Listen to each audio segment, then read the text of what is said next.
Moro kaikille, se on Arttu Backmastersilta.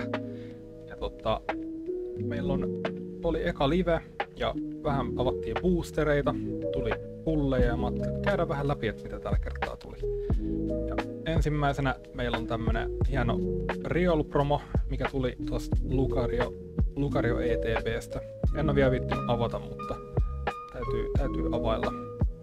Mulla tuli kans kauhean määrä koodikortteja. Mä ajattelin, että olisiko siinä kontentin mahdollisuutta saada aikaiseksi. Jos saadaan vähän niinku tupla boosterit päkeistä. Jos ketään kiinnostaa TCG live-pelaaminen, niin voisin sen pitkään aikaan pelannut, mutta voisi taas jatkaa pitkästä aikaa. Sitten meillä oli blistereistä oli Goldackia tuli. Se oli ihan cool. Sitten on Psyduckia, monta kappaletta Psyduckia.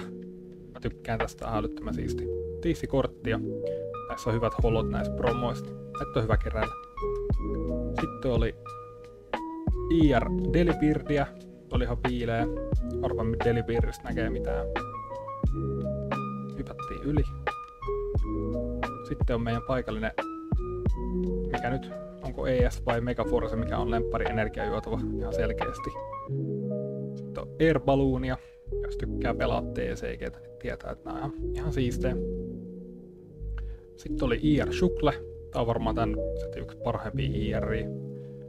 Ja Shukle nyt on muutenkin tämmönen chillikaveri, niin tää oli ihan cool.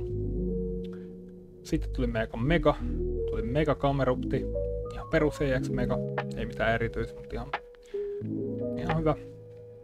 Sitten tuli meidän Lucario ja siitä mennäänkin saatiin toinen Lucario. En oo vähän aikaa tullut pelattua enkä kattonut formaattia, mutta että näistä ehkä voisi pakan vääntää, voisi olla ihan cool.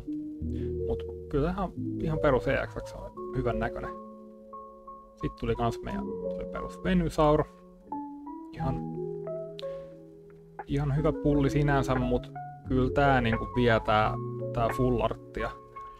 Striimin aikana puhuttiin siitä, että näin niinku omasta mielestä vanhat full artit on vähän mitä ne on. Mä en oikein siitä taiteesta välitä, mutta nämä Mega Evon full artit on kyllä niinku tosi iso ylennys siihen vanhaan. Et ei ollenkaan haittaa pullaa näitä full artteita.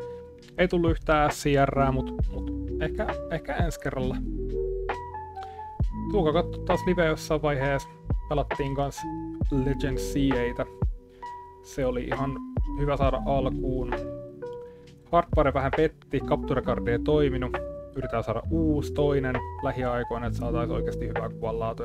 Nyt ollaan pelattu kuvattu suoraan näytöltä, niin se nyt ei ole mikään paras kokemus. Ainakin audio toimii, mutta yritetään saada uusi Capture Card, jos se kiinnostaa.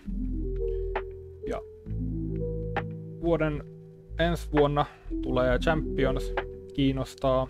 Haluaisin päästä takas vähän VGC:hen ja pelaa kilpailullisesti, niin kertokaa, jos on jotain, mitä te tykkäätte. Tykkääkö pelaa kilpailullista tai pelaa vaan tarinapelejä tai onko se vaan korttikeräilijöitä. Tää on tosi hieno harrastus, että on paljon mitä voi valita ja mitä voi tehdä.